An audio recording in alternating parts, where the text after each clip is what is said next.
नमस्ते सदावत्सले मातृभूमि, जय हिंद। दोस्तों दिन भर क्या रहा स्पेस, डिफेंस और इंटरनेशनल गलियारे से, चलिए इस वीडियो में एक एक करके जान लेते हैं। पहली अपडेट भारतीय सेना को लेकर आ रही है। दोस्तों जैसे कि मैंने आपको हाल ही के डिफेंस अपडेट में बताया था कि लद्दाख में चीन फिर से कुछ न कुछ हरकतें कर रहा है। उस पर अब army chief general MM Naravane ji का बयान आया है। नरवणे जी ने साफ कहा है कि चीन का अंदरूनी इलाकों में युद्ध अभ्यास करना रूटीन अभ्यास है, जिसे लेकर चिंता की जरूरत नहीं है। उन्होंने कहा कि दोनों ही देशों ने पैंगोंग झील समझौते का पूरा सम्मान रखा है। लद्दाख के नजदीक चीन के युद्धाभ्यास की खबरों पर आर्मी चीफ नरवणे जी ने कहा कि सभी सेनाएं एक तय वक्त के दौरान ट्रेनिंग एरिया में जाती हैं। इसी तरह चीन भी अपनी ट्रेनिंग एरिया में आया है। आपको बता दें कि चीनी सेना कई वर्षों से इन क्षेत्रों में अभ्यास करती है। वे गर्मियों के मौसम में यहाँ पर अभ्यास करते हैं। ये क्षेत्र भारत की सीमा से करीबन 100 किलोमीटर दूर है। हालांकि MM नरवणे जी ने ये बात तो कही कि वो अपने एरिया में ट्रेनिंग कर रहा है, लेकिन शायद हमें इस बात को नहीं भूलना चाहिए कि वो इस ट्रेनिंग की आड़ में पिछले साल काफी अंदर तक घुस गया था, और ऐसे में यहाँ पर देश की चिंता बनती है।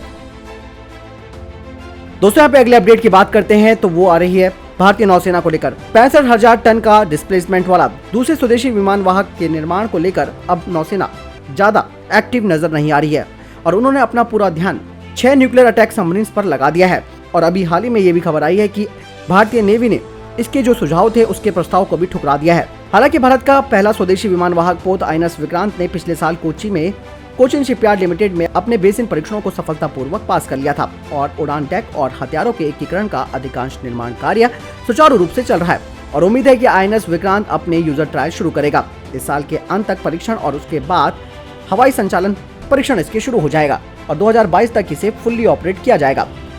वहीं सूत्रों ने कहा कि INS विक्रांत का जो अगला वर्जन था, यानी कि दूसरा स्वदेशी विमान वाहक पोत था, जिसका विस्थापन यानी कि डिस्प्लेसमेंट 65,000 टन का था, उसके बारे में अब उम्मीद कम हो गई है।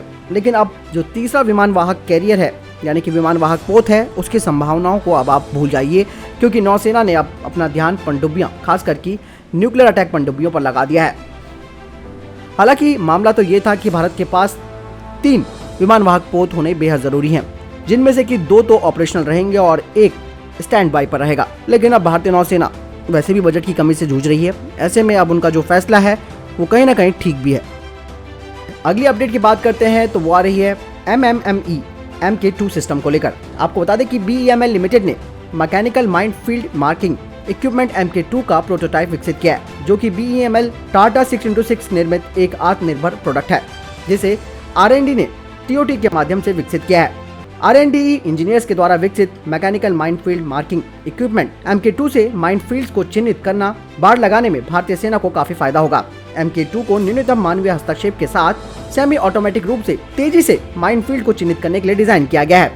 ये सिस्टम 5 मीटर के फेस में 10 से 35 मीटर की दूरी पर पिकेट लगाने की क्षमता रखता है। इस प्रणाली के द्वारा पिकेट को 450 mm की अधिकतम गहराई तक चलाया जा सकता है। MMME MK2 सिस्टम को पंजाब के मैदानी इलाकों के साथ साथ राजस्थान के रेगिस्तान और सभी मौसमों में संचालित करने के लिए डिजाइन किया गया है।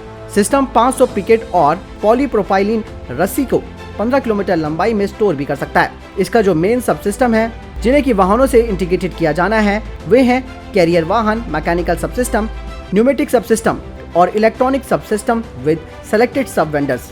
आपको बता दें कि इसके सफल परीक्षण मूल्यांकन के बाद BEML को मिनिस्ट्री ऑफ डिफेंस से 55 से अधिक इस तरीके की प्रणालियों के आदेश मिलने की उम्मीद है। अगली अपडेट आर्मीनिया और अजरबैजान को लेकर आ रही है। आर्मीनिया और अजरबैजान के बीच सीमा तनाव के बीच विदेश मंत्रालय ने कहा कि भारत इस स्थिति पर बारीकी से नजर रखे हुए। विदेश मंत्रालय ने उल्लंघन करने वाले पक्ष को वापस खींचने और फायरिंग को बंद करने की बात कही है। एक आधिकारिक बयान में विदेश मंत्रालय के प्रवक्ता अर्दिम बागाची ने कहा कि भारत हमेशा राजनीतिक और राजनीतिक तरीकों से द्विपक्षीय विवादों के शांतिपूर्ण समाधान के लिए खड़ा रहा है। विदेश मंत्रालय के प्रवक्ता ने बताया कि हम चिंता के साथ आर्मीनिया अजरबैजान सीमा पर स्थिति का अनुसरण कर रहे हैं। सैन्य आंदोलन के माध्यम से सीमा पर घुसपैठ की स्थिति को अस्थिर कर सकती है और नए सिरे से दुश्मनी को जन्म दे सकती है। उन्होंने उल्लंघन करने वालों के पक्ष से बलों को, यानी कि अपनी फोर्सेस को तुरंत वापस लेने और आगे किसी भी उकसावे वाले बयान को रोकने के लिए कहा है। आपको बता दें कि इस हफ्ते की शुरुआत में आर्मीनिया और अजरबैजान सैनिकों पर दक्षिणी सीमा पार करने और आर्मीनिया के स्यूनिक क्षेत्र में 3 किलोमीटर से अधिक आगे बढ़ने का आरोप लगाया गया। वहीं अजरबैजान ने आरोपों से इनकार करते हुए कहा कि अजरबैजान अपनी सीमा को लागू कर रहा है और इस क्षेत्र में तनाव को कम करने के लिए प्रतिबद्ध है। दोनों ही देशों ने कहा कि तनाव कम करने के लिए शांतिपूर्ण बातचीत चल रही है। अगली अपडेट इंडियन एयरफोर्स को लेकर आ रही है। इंडियन एयरफोर्स के साथ सेवा में यानी कि सर्विस में रूसी मूल के Mi-17V5 यूटिलिटी हेलीकॉप्टर्स के कॉकपिट में लगाई गई स्विस निर्मित एविएशन क्लॉक को अब स्वदेशी क्लॉक से बदला जाएगा और इस परियोजना को नंबर 3 बेस रिपेयर डिपो को सौंपा गया है, जो कि इंडियन एयरफोर्स की लिस्ट में Mi सीरीज के हेलीकॉप्टरों के रखरखाव, मरम्मत और ओवरहॉल के लिए जिम्मेदार है। भारतीय वायुसेना के सूत्रों ने कहा कि डिजिटल विमानन घड़ी, जिसे कभी कभी विमानन और सैन्य भाषा में क्रोनोमीटर के रूप से जाना जाता है, ये एक बेहद उपयोगी उपकरण होता है। डिजिटल एविएशन क्लॉक वर्तमान समय के घंटों, मिनटों और सेकंडों को दर्शाता है और साथ ही बीत चुके उड़ान के समय पर नजर रखता है और ये इस तरीके की विशेष जानकारी प्रोवाइड कराता है। वर्तमान में Mi-17V5 हेलीकॉप्टरों में स्थापित एविएशन क्लॉक स्विट्जरलैंड में स्थित थॉमन एयरक्राफ्ट इक्विपमेंट द्वारा निर्मित है, जो कि वैश्विक विमानन उद्योग के लिए कॉकपिट उपकरण बनाती है।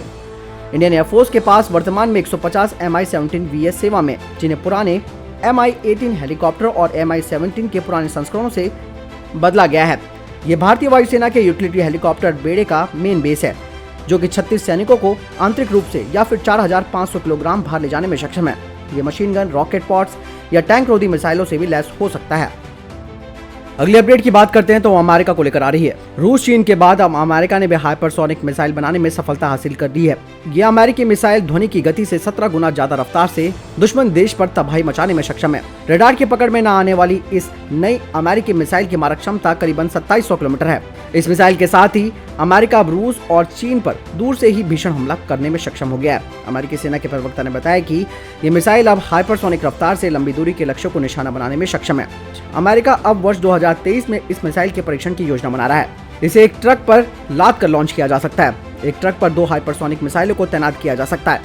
बताया जा रहा है कि अमेरिकी सेना की ये मिसाइल नेवी के एक हथियार के रूप पर आधारित है।